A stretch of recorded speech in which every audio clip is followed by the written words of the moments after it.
Donc la cuisson va commencer, on a mis chauffer la poêle au maximum au départ. Om te beginnen moet u er goed voor zorgen dat de plaat zeer warm is. Dus we zetten eerst de plaat aan en we wachten even dat deze goed opwarmt. Et donc nous allons commencer la cuisson avec les tranches de lard. On va disposer 2 tranches de lard dans la poêle. We beginnen met het bakken van het spek, zonder boter weliswaar. Dus we beginnen met 2 braden spek te bakken in de hete pan. Donc maintenant on entend le lard qui frétille et on va réduire à moitié la cuisson. Donc on va cuire à feu moyen.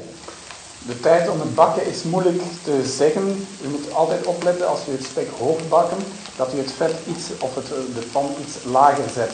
Ja, het kan duren tot 5 minuten per zijde.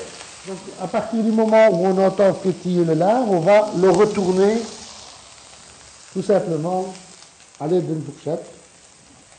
Gewoon het spek omdraaien met een vork.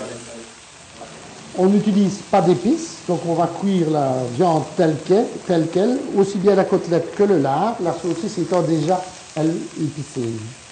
We gebruiken geen kruiden tijdens het bakken, dus puur naturel in onze koteletten en in ons spek.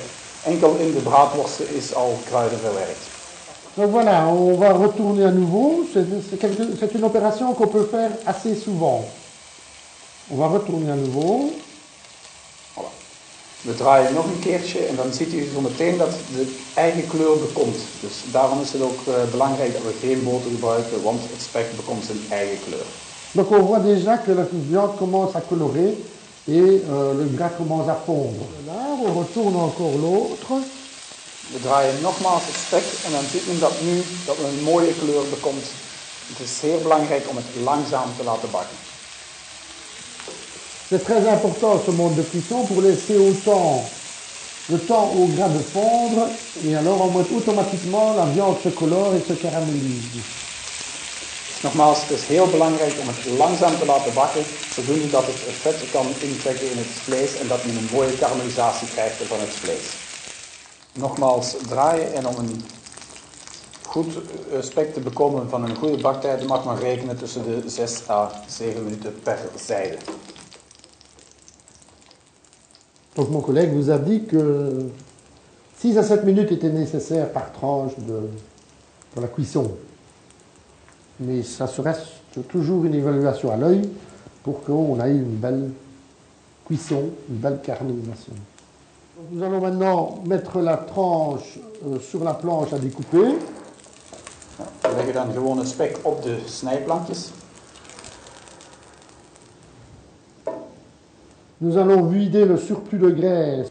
Het overtollige vet dat in de pan blijft en het is te veel voor een tweede bakbeurt, zullen we dan verwijderen in een bakje speciaal daarvoor voorzien. Donc nous allons trancher le lard pour la dégustation. We snijden dan het spek voor de degustatie. Il suffit de trancher quelques tranches d'environ 1 cm de large dans le contresens de la tranche. Snij ongeveer schijfjes van ongeveer 1 centimeter dikte. Après ça, on utilise quelques petits pics. We gebruiken dan gewoon enkele tandenstokers om te laten proeven. On peut maintenant remplir l'assiette de dégustation. Leg het dan op het degustatiebordje.